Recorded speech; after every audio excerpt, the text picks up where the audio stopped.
That was so good. Isn't Josh great? Yeah.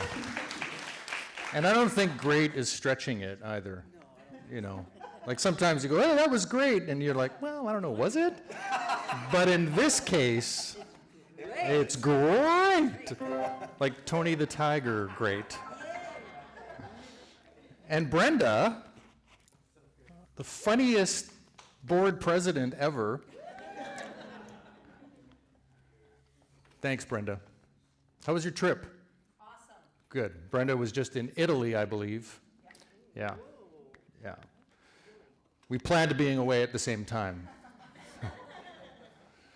Not true. Cyclone bomb thing happened, right? Yes. Yeah, I missed it too. So. Okay, well, thanks for being here, everybody. We're done. That's good. Yeah? Don't we feel great? All right. So the topic today is energized through the vital pulse of life, and life being one of our 12 powers. And I'm also going to try, so let's see, I'm going to try to wrap in the first week of Advent, which is today. And hope and faith is what Unity looks at the first Sunday of Advent, as hope and faith. So hopefully I can draw a line through these things and make some sense of how we can use them in our lives. I will have to work from notes today, though. That's what happens. You go on vacation, and then you forget how to do stuff when you come home, and it's not so at the top of your mind. But I love what Charles Fillmore says in The Revealing World about life. And it was in the newsletter, but I know not everybody reads all of the newsletter, so I'll share it again here. Life, that expression of being, which manifests as animation, activity, vigor. Life and substance are ideas in divine mind. Life is the acting principle. Substance is the thing acted upon.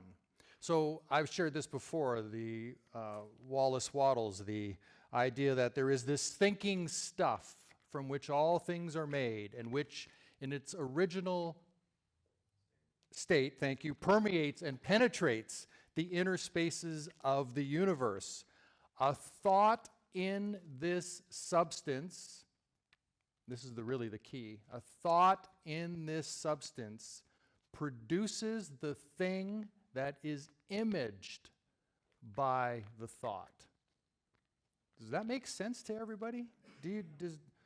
So a thought in this substance, so if we imagine that everywhere, all at once, throughout the universe, there is this substance, which we could call this thinking stuff, where we get divine ideas from, where we generate ourselves from. There is this substance. That's how we manifest things, right? We create into this field of energy. We'll call it substance. And so a thought in the substance produces the thing that is imaged by the thought. So the thing that we imagine, the thought that we're having, actually produces that. This is what Unity teaches with manifestation. And not just Unity, there's several people out in the world that attest to the fact that we can create our lives. We can produce things in our lives. We can imagine and have things show up in our lives. As a matter of fact, I bet you everybody here and everybody listening and watching this have done that.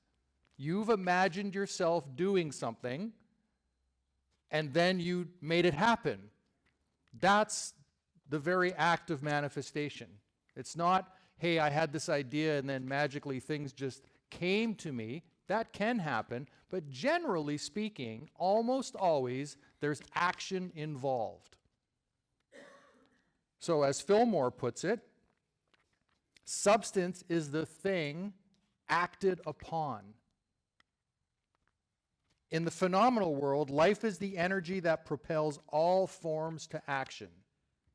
That's that life force that we have that can propel us into action. Life is not in itself intelligent. It requires the directive power of an entity that knows where and how to apply its force in order to get the best results. Now, does that not sound like how we operate in the world? Right? That's a pretty good example of the way things work. And sometimes, and I love this phrase, life is lifing us, right? Where we feel like, man, how do I get off this ride?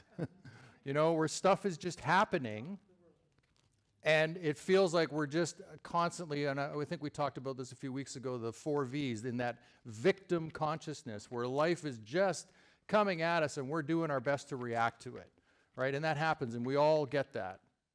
I get that.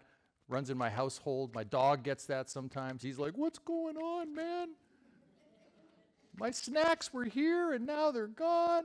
And he's stressed, right? No, but we all experience this.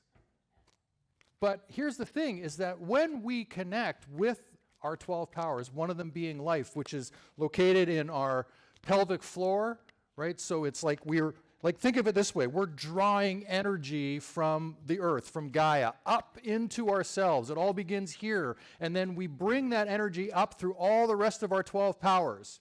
And I like to think of it, I think the picture here, for the talk, right? I sort of think of this, right? This is like the ultimate in life. I see the cross, that symbol, as the intersection of me being completely open to life, me being completely open to whatever's going to happen, and drawing on that force from the earth straight up into divine energy and field and the space and all of those great ideas, and all of it is working together when I open myself up to that very thing and allow it to happen. Right? And we all can do that.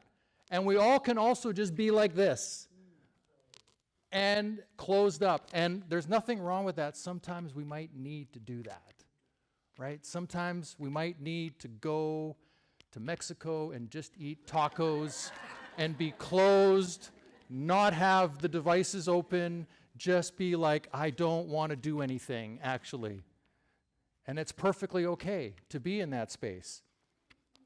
But know that we can draw on that.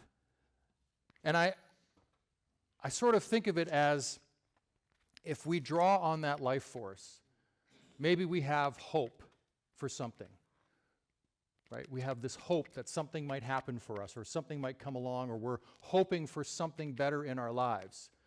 And we can bring faith, the power of faith, into that. And I sort of feel like it works this way, that hope is the seed, and faith is the watering or the nourishing that we put on that seed. And then from there, we have life grow from that. But we can't be stuck in hope and faith. We actually need to take that life force, that life energy that we have, and move into action to propel ourselves forward towards what we're looking for. And you don't have to. Right? You don't, like, seriously, you don't have to. I'm not saying this like this is how you must live. What I'm trying to explain to myself here out loud in front of all of you is that it's a choice. If I want X, Y, Z, then there is a simplified process from which we can achieve that. And it doesn't mean there won't be bumps along the way, or there won't be challenges along the way. Of course those things are going to come up. That's part of the fun. Right? How can I overcome this? We talked about that with my roof example a few weeks ago. That from that I learned a great deal. And I'm happy to say, while we were in Mexico when what was that thing called? The cyclone bomb. I love that. The cyclone bomb showed up in Nanaimo. When that happened, I was thinking, ooh, I wonder if that metal on my roof is going to be okay. I had that moment, and I thought Brooke was back home. I thought, should I phone Brooke and get her to go out and check? Nah, it'll be fine. And guess what? It was fine. It all worked. It's great. Still no leak. Happy to say. Woo!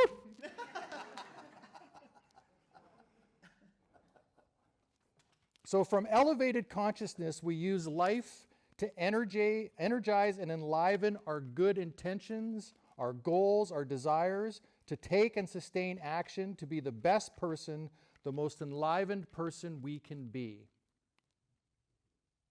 And we can use that force anytime we want. We just have to be aware of it. And the very thing is that this whole time, even if you had never heard of this before, you have been using the force of life to get you to wherever you are now. It's been actively working in you. That's the thing I love about the 12 powers from Unity teachings, is they're always present. It's a question of whether we are going to consciously engage with it and use it for our best self. We all have that happening in us all the time. But now there's actually an idea, a divine idea, that we could call upon it and use it anytime we want to activate it, to help us through any situation or to strengthen any situation we might be in. And strength is another one of our 12 powers.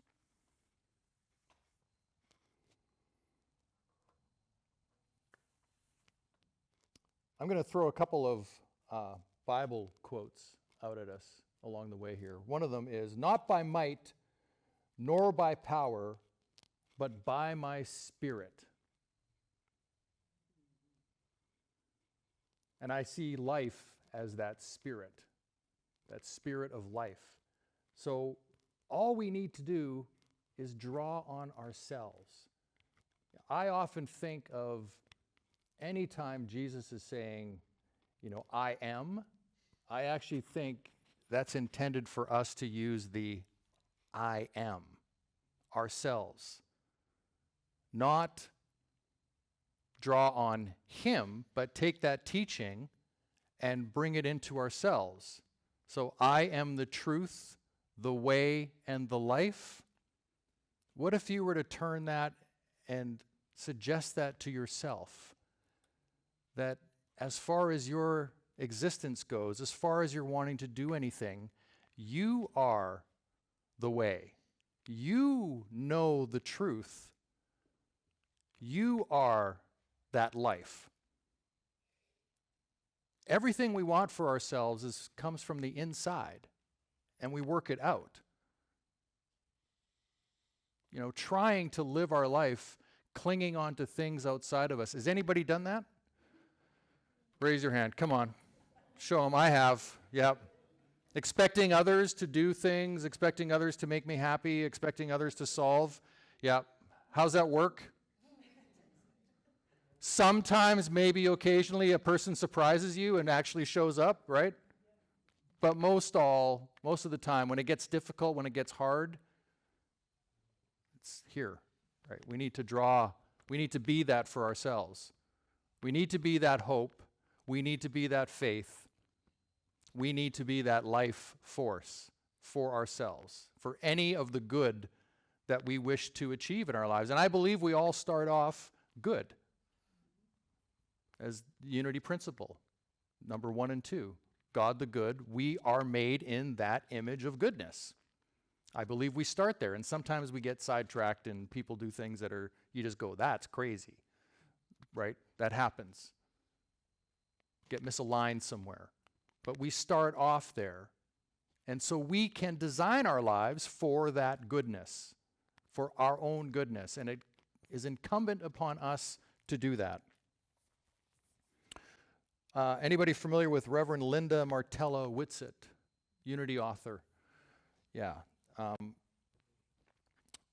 Just do the next thing is one of her things that she heard. I think the story was she was at an ashram in 77, and she was there for quite a while.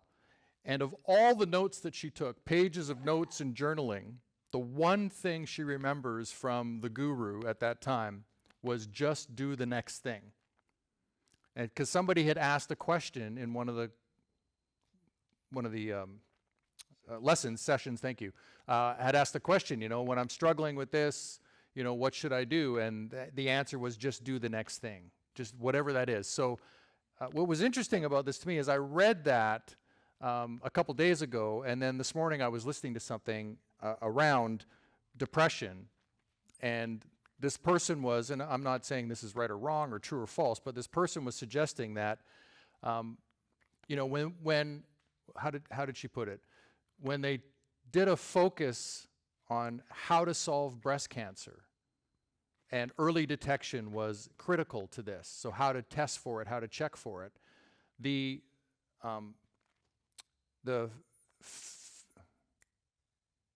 death from breast cancer came down from what they were in the 80s, right? That's just the data, that it came down steeply.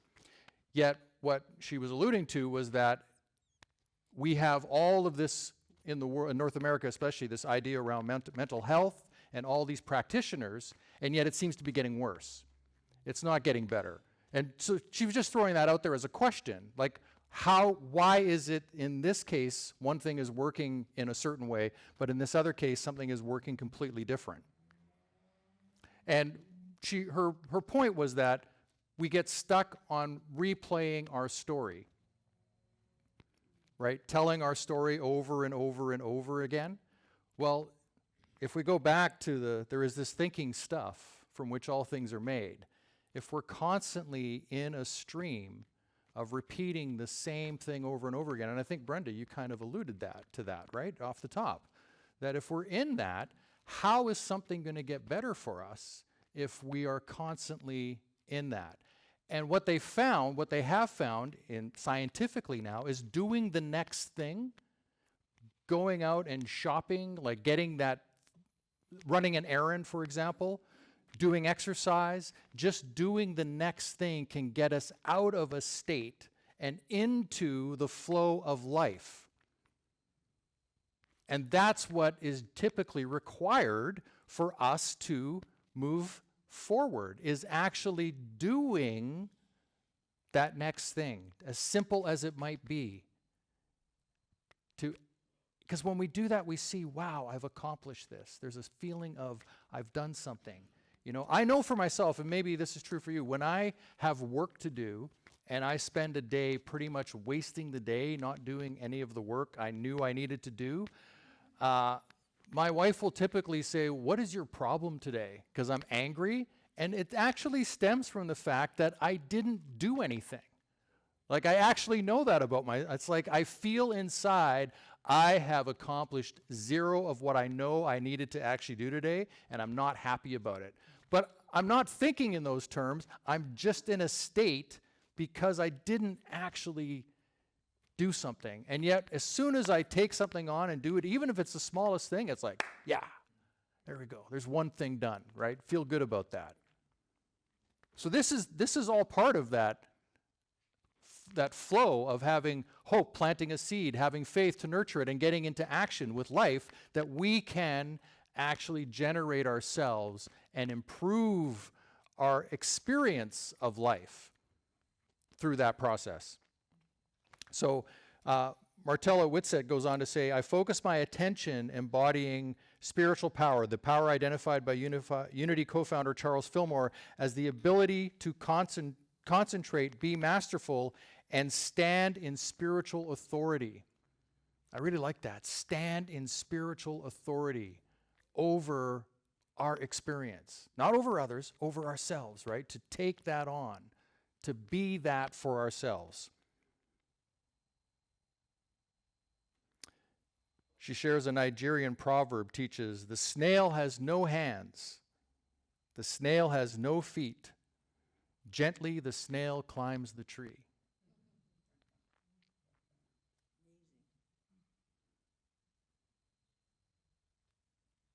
We all can achieve great things.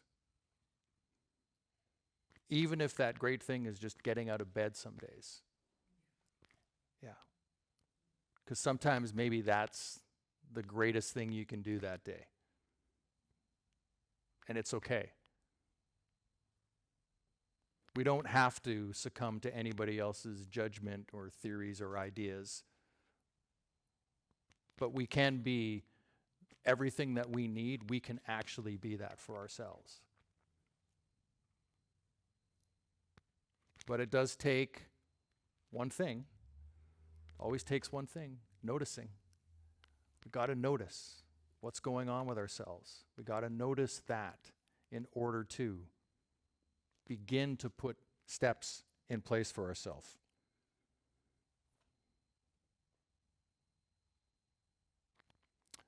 And the last thing from Martella Whitsitt is, from Linda, is just do the next thing. I do it for the ease of it, the orderliness of it. I like that. Order being one of our 12 powers as well, right? Order, putting things in order. So doing the next thing allows us to move in order. I embody divine order doing the next thing. And really, we could simplify our lives just down to that, right? Just what is the next thing to do? What's mine to do is another great question, but what is the next thing to do? And I'll give an example, just even coming up to speak on Sundays.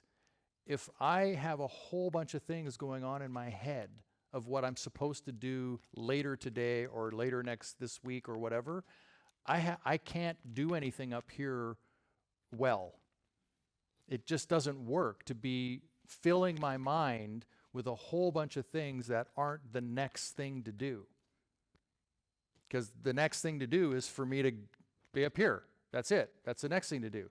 After this, I'll deal with whatever needs to be done next, right? When we finish up. That's, and I've been having this battle back and forth for quite a while of, do I plan out my life with goals and all this stuff? Because, having had a business for almost all of my working life, I have been self-employed, having to self-generate, whatever I can create in the world. And I've often had this battle of, do I make, these 5-year goals, 3-year goals, 10-year goals, and plan everything out, or do I just wing it? With like, here's where I want to get to, and I'll just allow things to go how they show up, and that will somehow work out magically. And I know there's a lot of value in being really intentional and orderly and having everything laid out, but man, it just feels way better to be winging it. Like, I just kind of like that feeling, It's like, I don't know what's going to happen, but woohoo, here we go. Let's do it. Sometimes it's not so good, but then you know what I have found, and maybe this is true for you, I have found that actually I end up looking back going, you know what, I'm really glad that thing happened.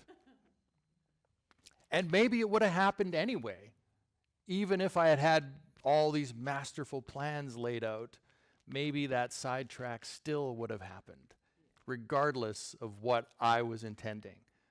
So I like to think there's a happy place here. Sort of have an idea of what you're doing, right? Have a sort of like, hey, I would like to get here, and I think there's some framework I can put in place, and then after that, let it go. Don't focus on it. Just allow the next thing to be the next thing to do.